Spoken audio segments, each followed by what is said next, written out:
What is going on, my peeps? Your boy Versatile is back with another video, back talking about the Galaxy S20 and whether or not the Galaxy S20 is worth $1,000. Which also begs the question, is the Galaxy S20 Plus worth $1,200?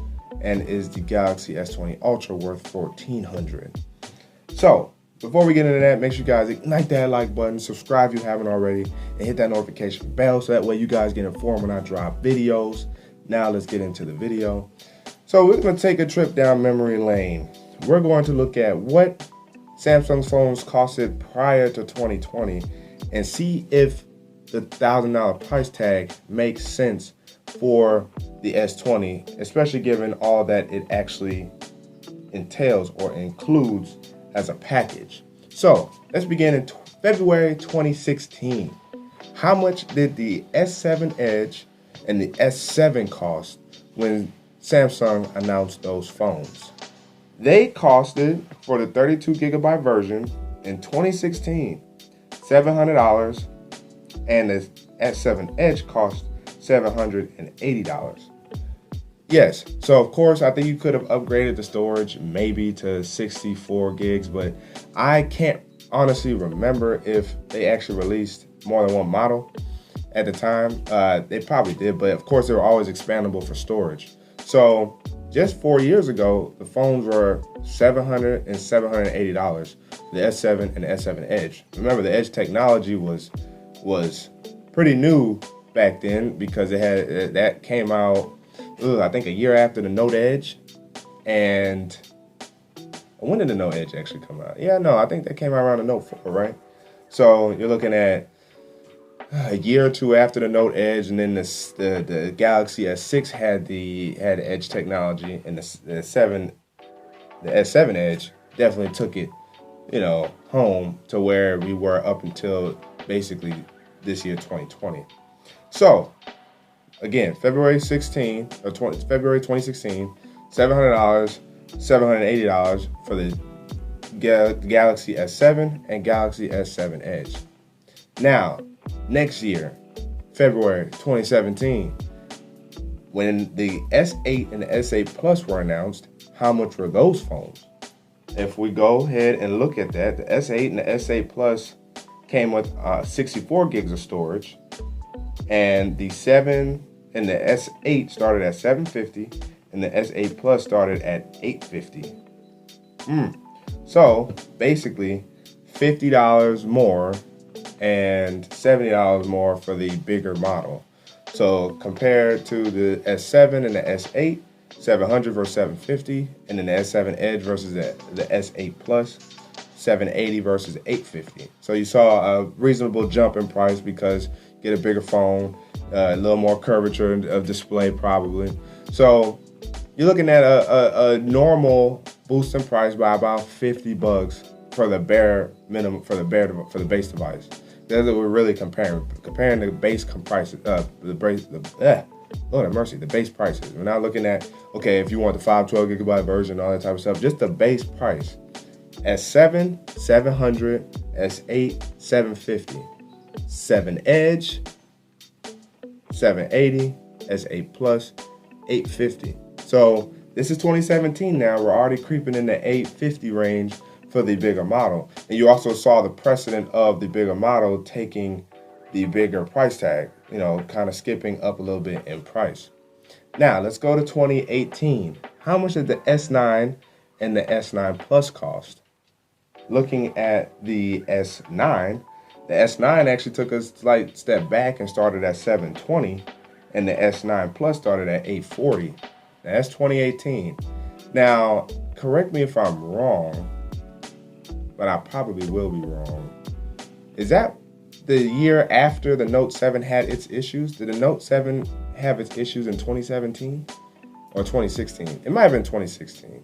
But they had, they were kind of in the, we're sorry mode for the Note 7's, technical difficulties of exploding and whatnot. So the S9 and the S9 Plus taking a small bit of a pay cut, but nonetheless still in the $720 range for the base S9 and the $840 range for the S9 Plus. So you're looking at $700 for the S7, looking at $750 for the S8, and then $720 for the S9. And all the other phones are about $50 to $70 more expensive. Or in this case, $100 more than the base model of that same year. Now, let's go to last year. How much did the S10 and the S10 Plus, oh, my bad, the S10e, S10 and S10 Plus cost? See, now Samsung decided to find a way to, I don't want to say subjugate, but they found a way to increase the price, but try to give you more models to justify those price increases. Well, we know that the S10e started at $750. We know that the S10 started at $900, and the S10 Plus started at $1,000. Oh my goodness. We see that again, the price still tried to stay around the $750 price point for all the given devices, but we know that 64 gigs was the S9 again, and then the S10 all started with 128 gigs of storage. So for $750, you got the 5.7 inch, 5.8 inch S10e. So, but there were sacrifices this time, right? So S10e was a smaller device, had a built-in power button fingerprint sensor, not the ultrasonic, and it did not have face unlock the way that the other two have face unlock. So you're looking at some features missing there, which is why the price was $750. Meanwhile, the S10 and the S10 Plus was at $900 and $1,000 to get those other features. So if you want to erase the S10e out of the competition, you see that price went from $750 for the base model to $900 the next year.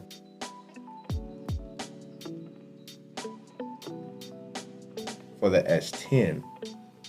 And the S10 gave you 128 gigs of storage, like 6 gigs of RAM, and ultrasonic fingerprint sensor, the face unlock, which technically was their iris scanner that they've had for some time anyway.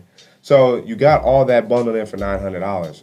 So you basically saw about $150 price increase from the base model the next year. Wow. And we're not even talking about the S10 Plus being $1,000 and then them having like 3 different models of that. You could get a 1 terabyte S10 Plus for $1,500. That's just crazy, right? We're not talking about that. We're talking about, is the S20 worth $1,000? Well, you skip forward to this year, and part of the reason why the S20 was so much more expensive was because how Snapdragon, or how Qualcomm for that matter, created the Snapdragon 865. They built the 865 apart from their 5G modem, but the OEMs or the manufacturers had to buy both as a combo package, which increased the price of the processors by about $130. So that's in part why we saw increases this year in price of the S20 series, and across the board, all devices are going to cost a little bit more, because to buy into Qualcomm's 865 chip alone is already running them an extra $60 to $70, because prior to this year, the Snapdragon 855 and below probably cost the OEMs around $60, like between $50 and $70.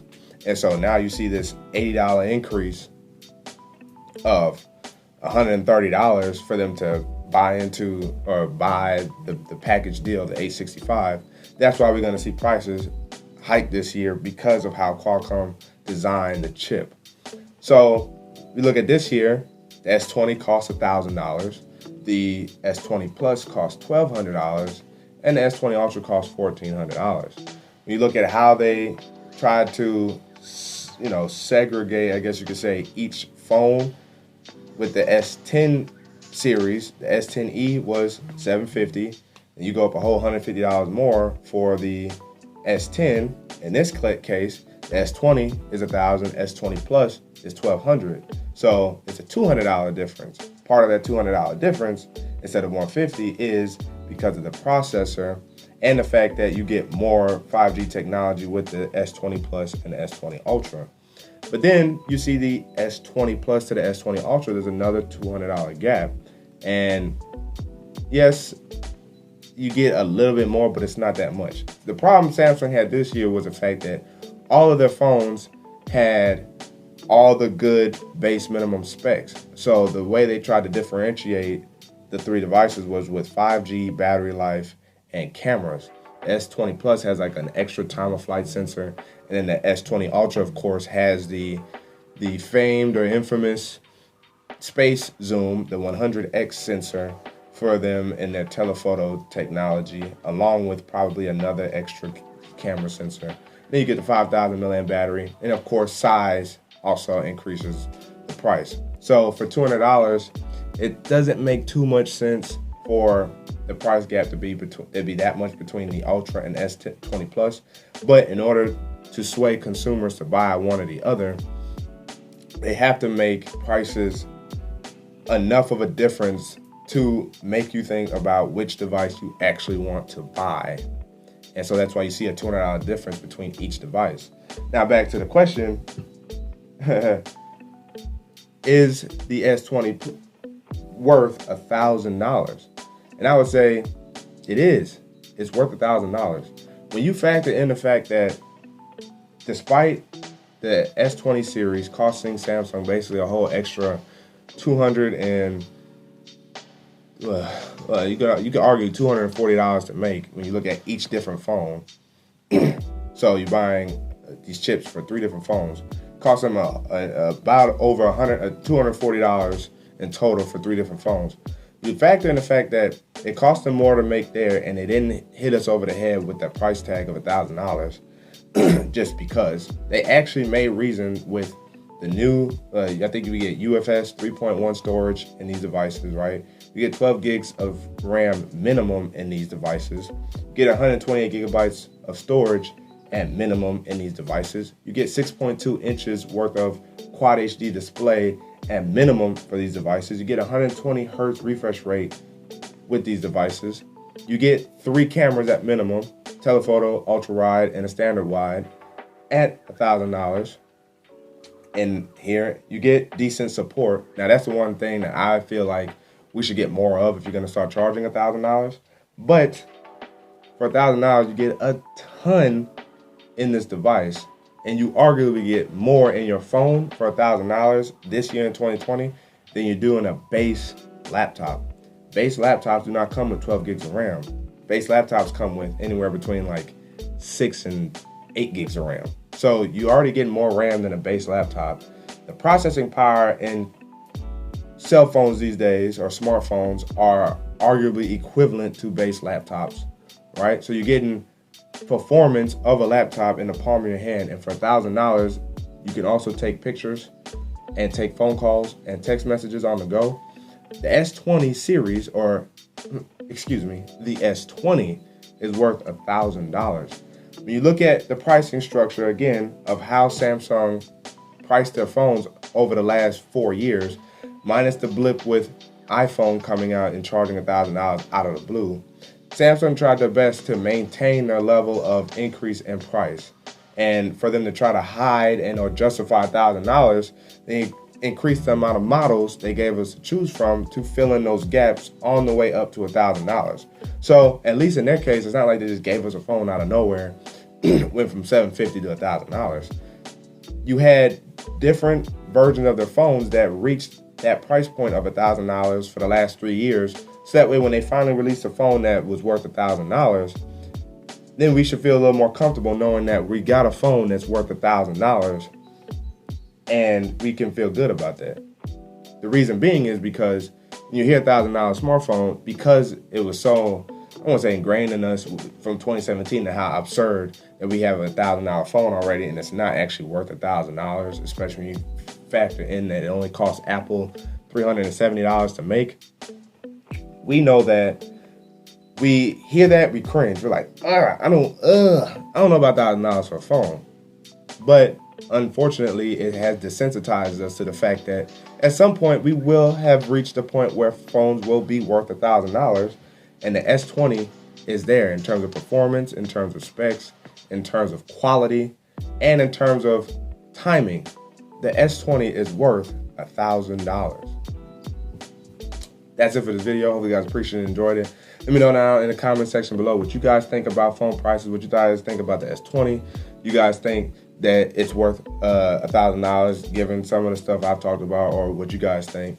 Let me know what you guys think down in the comments below. That's it for this video. Hope you guys appreciate and enjoyed it. Ignite that like button if you haven't already. Subscribe if you haven't already. And hit that notification bell so that way you guys get informed when I drop videos. With your boy Versatile signing out. And until the next video, wait, fool.